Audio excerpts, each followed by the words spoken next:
কামকে দমন করা প্রচুর কঠিন ব্যাপার। সেক্স হচ্ছে 16 প্রকার: ঘর্ষণ, বর্ষণ, আকর্ষণ, দর্শন, শ্রবণ। কিন্নর মায়েরা, অর্ধ নারীশ্বররা এরা হচ্ছে অ্যাম্বাসাডার অফ গড, ভগবানের ডাইরেক্ট প্রতিনিধি। প্রিয় দর্শক বন্ধুরা, হ্যালো ইন্ডিয়া বাংলা চ্যানেলে আপনাদের সবাইকে স্বাগত। আমার পেছনেই দেখতে পাচ্ছেন আপনারা দ্বারকা নদ, আর এই যে বাঁশের সরু যে সাঁকোটা দেখতে পাচ্ছেন, ওই সাঁকোটা পেরিয়েই ওই দিকে যাব আমরা। ওখানে একটি আশ্রম আছে। তারাপীঠে মুন্ডমালিনী তলা অতিক্রম করে কিছুটা এগোলেই সরলপুরে সুন্দর প্রাকৃতিক পরিবেশে গড়ে উঠেছে শ্রী প্রজ্ঞানন্দগিরি সেবা সংঘ আশ্রম। দ্বারকাধীশ মন্দির অর্থাৎ থানাপতি নিত্যানন্দ গিরি মহারাজের প্রয়াসে এখানে বাস্তবায়িত হয়েছে শ্রী পঞ্চাদশ নাম জুনা আখড়া এবং সমাধিস্থল। রাষ্ট্রীয় সচিব কামাখ্যাধাম উমাশঙ্কর পুরী মহারাজের স্বপ্নকে বাস্তবায়িত করার লক্ষ্যে তিনি নিরলসভাবে এগিয়ে চলেছেন। এই স্থানে একটি শিব মন্দির গড়ে উঠছে এবং অদূর ভবিষ্যতে কিন্নর ধামও গড়ে তোলার পরিকল্পনা আছে। পুরো জায়গাটা কতটা আছে? এটা 4.5 বিঘা শ্রী পঞ্চদশ নাম জুনা আখড়ার। আর টোটালটাই যে মন্দিরটা গড়ে উঠছে, আমি নিত্যানন্দগিরি শ্রী প্রজ্ঞানন্দগিরি সেবা সংঘ আশ্রম সামনের মন্দিরটার নাম। আর এইটা হচ্ছে সমাধিভূমি। এটা যেটা স্থাপিত করেছেন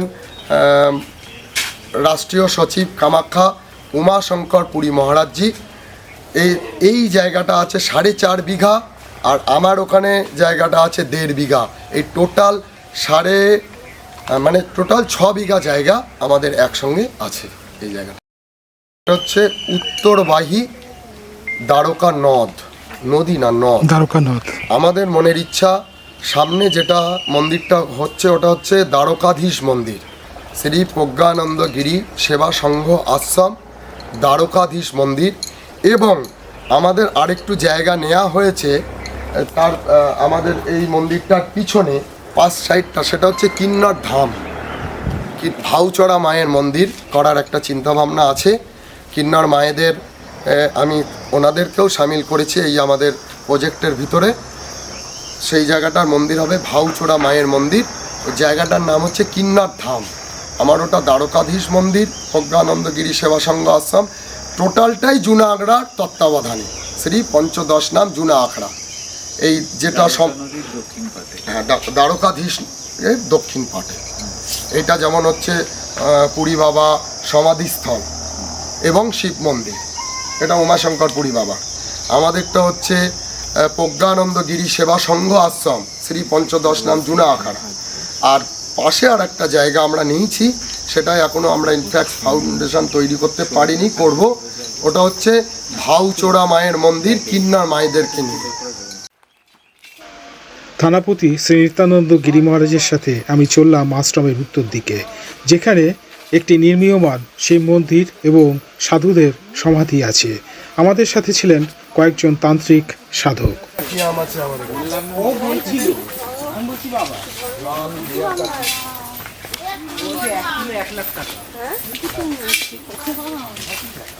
আগের বছরে 7খানা আম 15,000 টাকা দিয়েছে। 7খানা আম 15,000 টাকা। 7খানা আম 15,000 টাকা কে দিয়েছেন? ও এসছিল, দিয়েছে আমাদের গাছের আম। আচ্ছা, এনার নাম হচ্ছে মহন্ত পুরুষোত্তম গিরি। ইনি রাষ্ট্রীয় সচিব উমাশঙ্কর পুরী মহারাজের শিষ্য, মানে ল্যাংটি শিষ্য। ওনার কাছেই থাকতেন। তা উমাশঙ্কর পুরী বাবার এই জায়গাটা আমি বাবাজিকে একবার বলেছিলাম, বাবাজি আপনার তো ওখানে অনেকটা জায়গা রয়েছে, তা আমাদের সাধু গুরু বৈষ্ণবরা দেহ রাখলে এখানে ওখানে টানাইজরা কী করা যায়? বাবাজি বলে তাহলে আমার ওই জায়গাটা সমাধি জায়গা করো, সমাধিস্থল করো। সেই বাবাজির কথা অনুযায়ী, ওনার মনের ইচ্ছা অনুযায়ী এখানে ভাইপো বলে একজন আছে, বাবাজির শিষ্য ছিল, ওনার সমাধি হয়েছে। রঞ্জিতানন্দ গিরি মহারাজজির একজন গুরু বোন, সে দেহ রেখেছিল, ওই গাছটার তলায় আমি সমাধি দিয়েছি।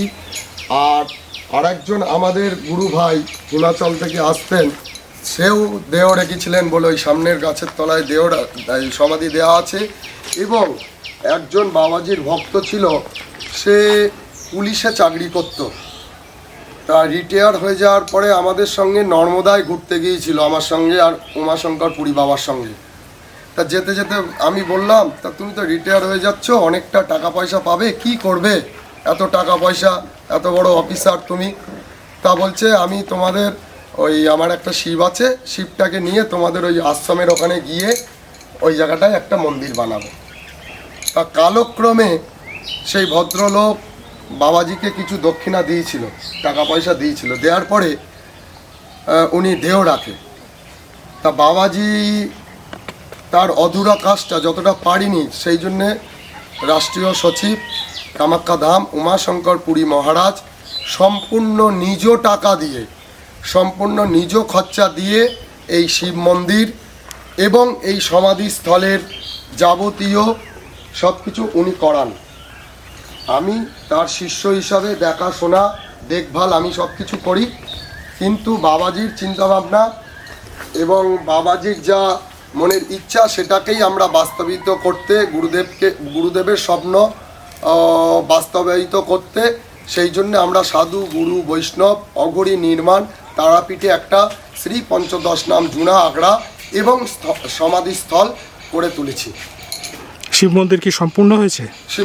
সম্পূর্ণ হয়েছে, অল্প বাকি কিছু কাছে রং পেন্টিং কারেন্টের কাজ বাকি আছে, কারেন্টের পোলও এসে গিয়েছে। কারেন্টের কাজ হয়ে গেলে অম্বুবাচীর পরে মহারাজজি উদ্ঘাটন করবেন, উমাশঙ্কর পুরী বাবা এটা উদ্ঘাটন করবেন। সম্পূর্ণটাই ওনার চিন্তাভাবনা এবং সম্পূর্ণটাই ওনার। এই জায়গাটা আমরা ওনার চেলা, বাঁচানোর দায়িত্ব আমাদের, সেই জন্যে আমরা তাকে এই সন্তুষ্টিকরণ দেওয়ার চেষ্টা করি, যাতে কেন আমাদের গুরুপীরদের কথা আছে, গুরুরা যদি খুশি হয় চেলারা তখন কত উপরে উঠে যাবে, তার জন্য চিন্তা করতে হয় না। আর আমরা নাগা সন্ন্যাসীরা মনে করি সাধু গুরু বৈষ্ণবের সবচেয়ে বড় প্রাপ্তি হচ্ছে গুরুকে খুশি রাখা। গুরু যেমনভাবে খুশি থাকে, তন দিয়ে, মন দিয়ে, ধন দিয়ে, সব কিছু দিয়ে যদি গুরুর পায়ে সমর্পিত করতে পারি, গুরু যদি খুশি থাকে, তাহলেই আমার সব কিছু লাভ এবং আমার এই মানব জীবনে সন্ন্যাস গ্রহণ করার কৃতিত্ব লাভ এখানেই থাকবে। আচ্ছা মহারাজ, এই যে অর্ধনারীশ্বর যারা, তাদের কি আলাদা করে কোনো শক্তি থাকে? তাহলে তো বলা হয় শিব এবং পার্বতীর নাকি উভয়ের একটা অস্তিত্ব সেই সব মানুষের মধ্যে নাকি থাকে। তা এনাদের কি সত্যি মানে আলাদা করে কোনো শক্তি থাকে? অ্যাকচুয়ালি দেখুন, সাধু গুরু বৈষ্ণব অঘরী নির্মাণ আর কিন্নর মায়েরা অর্ধনারীশ্বররা এরা হচ্ছে অ্যাম্বাসাডার অফ গড, ভগবানের ডাইরেক্ট প্রতিনিধি। আমরা যেমন ব্রাহ্মণরা হচ্ছি, জগৎ সংসারের গুরু হচ্ছে ব্রাহ্মণ, আর ব্রাহ্মণদের গুরু আর জগৎ সংসারদের গুরু হচ্ছে নাগা সন্ন্যাসী। আর নাগা আর জগৎ সংসারকে মিলিয়ে সবাইকে নিয়ে যারা চলতে পারে তারা হচ্ছে কিন্নর। কিন্নররা হচ্ছে সর্বপ্রথম ভগবানদের কাছে পৌঁছেছিল তাদের জপ তপ তর্পণ সাধন ভজনে। এবং মহিষাসুর মর্দিনের ভিতরে দেখা যাচ্ছে যেখানে অসুররা দেবতাদেরকে প্রচুর রকমভাবে পীড়াদায়ক করছিল, দেবকুল, মনুষ্যকুল, প্রেতকুল যে নির্ধারণ করা হয়েছিল, তার ভেতরে মনুষ্যকুলের ভিতরে এই কিন্নর কুল হচ্ছে সবচেয়ে উঁচু কুল, যে কুলের মাধ্যমে তাদের একটা কথা আছে, তাদের মাধ্যমে সমাজে যারা প্রস্ফুলিত হবে, যারা ভূমিষ্ঠ হবে, তাদের আশীর্বাদ ছাড়া কোনো সময় চলবে না।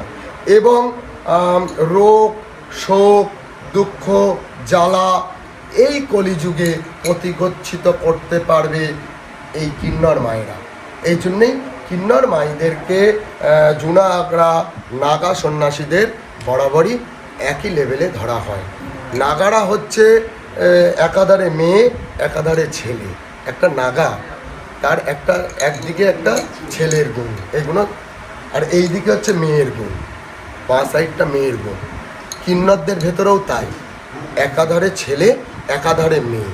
এই জন্যে তাদের যারা জপ তপ তর্পণ পূজন করছেন, সাধনা করছেন, তাদের পাওয়ারটা আলটিমেটলি বেশি হচ্ছে। আচ্ছা মহারাজ, আরেকটা প্রশ্ন আপনাকে আমি করছি। ধরুন রূপান্তরকামী যারা, ধরুন অনেকে দেখেছি যে পুরুষ মানুষ তারা মায়ের রূপ ধারণ করে তারা সাধনা করছেন, এতে কি তাদের কাম ভাব চলে যায়? অ্যাকচুয়ালি আমি তো রূপান্তর কামী একটা ব্যাখ্যা দিলাম। আমার শরীরের ভিতরে কাম, ক্রোধ, লোভ, মায়া, মৌসর্য, কাম, কামিনী, কামতেশ্বরী, কাম রূপা, কাম সম্ভাবা, কাম প্রিয়া, এই শরীরের ভিতরে 6খানা অঙ্গ বিরাজমান। কাম, কাম রূপা, কাম সম্ভাবা, কাম প্রিয়া। তা কামকে দমন করা প্রচুর কঠিন ব্যাপার। সেক্স হচ্ছে 16 প্রকার: ঘর্ষণ, বর্ষণ, আকর্ষণ, দর্শন, শ্রবণ।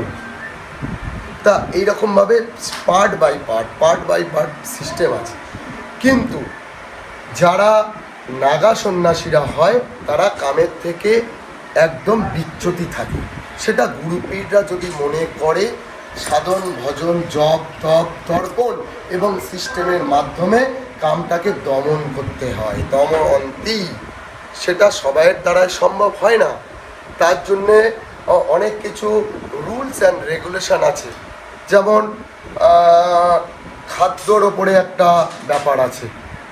যেমন নাগা সন্ন্যাসীদের রক্তাব্রত করতে হবে, সূর্য উদয় থেকে অস্ত্র পর্যন্ত কোনো খাদ্য এবং জল খাওয়া যাবে না, এই একটা ব্রত। আর একটা ব্রত হচ্ছে বীরাচারী সাধনা। সাধন ভজন করছি, কিন্তু তার কি বীরেদের মতো খাবার, ওই পঞ্চমোকারের সাধনার ভেতরে যে সাধনাগুলো পড়ে সেগুলো সব কিছুই থাকছে, কিন্তু নিজের দেহের ভেতরে আমি গ্রহণ করাচ্ছি না।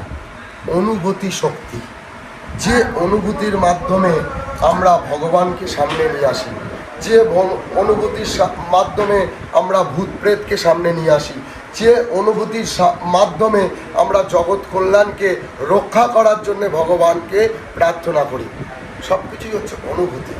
আর কাম, কামিনী, কামতেশ্বরী, কামরূপা, কাম সম্ভবা, কাম প্রিয়া, এইগুলোকে ত্যাগ করা প্রচুর কঠিন ব্যাপার। আর কিন্নর মায়েদের তো এটা জন্মগতই ত্যাগ হয়ে আসছে। কিন্নর মায়েরা এইগুলোর থেকে জন্ম থেকেই ভগবতীই ওদের ত্যাগ করে পাঠাচ্ছে। এই জন্যেই সমাজ, লোকাচার, কুলাচার সব কিছুই আশীর্বাদকরণ এই কিন্নর মায়েদের কাছেই দিয়ে রেখেছে সমাজ ব্যবস্থা।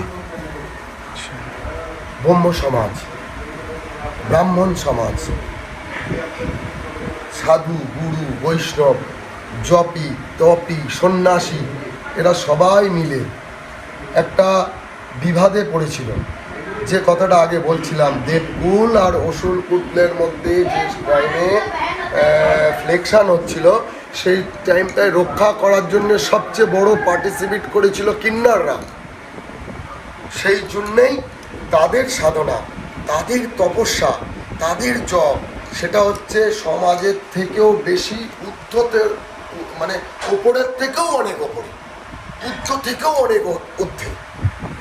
এখানে কোনো মেনশন করা যায় না, এখানে কোনো বিভাজন করা যায় না, এখানে কোনো ভাগের জায়গা নেই। আলটিমেটলি ভগবতী ওদের করে পাঠিয়ে দিয়েছে। আমাদের মুখ দিয়ে যেটা বলতে হবে এটা কোনো মানে নেই, এটা ভগবতীই করে পাঠিয়ে দিয়েছে। আশ্রম আপনি কবে থেকে ঘুরে তুলেছেন? অ্যাকচুয়ালি যখন লকডাউন হয়েছিল তখন আমি কামাখ্যায় ছিলাম। কামাখ্যার থেকে যখন আসলাম তারাপীঠে, পঞ্চদশনাম জুনা আগড়ার কোনো সাধুদের একটা বসার জায়গা ছিল না, এবং কিছু কিছু সাধু দেহ রাখে, তাদেরকে সমাধি করারও জায়গা নেই। তাই জন্যে রাষ্ট্রীয় সচিব উমাশঙ্কর পুরী মহারাজ, তার নেতৃত্বে, এবং আমার গুরুজি প্রজ্ঞানন্দ গিরি মহারাজজির আদেশে আমি এই তারাপীঠে সরলপুরে একটা আশ্রম করার চিন্তাভাবনা করি। তা 2021 সাল থেকে আজকে 2026 আমরা নাগা সন্ন্যাসীরা এখানে একটা সমাধিস্থল বলতে, যে সাধুগুণকে কেউ সমাজের ভিতরে তাদের সমাধি করার জায়গা নেই, কিংবা বাড়ির আত্মীয় স্বজনরা সাধুদেরকে সমাধি না করে জ্বালানো হয়, সেই সাধুকে নিয়ে আমি এখানে সমাধিস্থলটা করার চিন্তা ভাবনা করেছি। অলরেডি আমার এখানে 7খানা নাগা সন্ন্যাসীর সমাধি আমি করেছি। হ্যাঁ, আপনি দেখলে বুঝতে পারবেন আমার এখানে ওই দিকটা অনেকটা বড়, 4.5 বিঘা জায়গা আছে। হ্যাঁ, মাননীয় উমাশঙ্কর পুরী মহারাজজি। আর আমার এখানে শ্রী প্রজ্ঞানন্দ গিরি সেবা সংঘ আশ্রম, আমার গুরুজির নামেই আশ্রম, আমার কিছু না। শ্রী পঞ্চদশ নাম জুনা আখড়া ভুক্ত আমরা। আর আশ্রমটা আমি এটা করতে চাই নারায়ণের মন্দির, দ্বারকাধীশ। তার কারণ তারাপীঠের ভিতরে অনেক কালী মন্দির, শিব মন্দির, দুর্গা মন্দির, অনেক কিছু আছে, কিন্তু নারায়ণ মন্দির খুব কম দেখা যায়। তাই জন্যে দ্বারকা নদীর ধারে সাধু গুরু বৈষ্ণব সাধন ভজন জপ তপ পূজন তর্পণ করার জন্যে নারায়ণের মন্দির, দ্বারকাধীশ মন্দির আমি এটা করতে চাই শ্রী পঞ্চদশ নাম জুনা আখড়ার মাধ্যমে।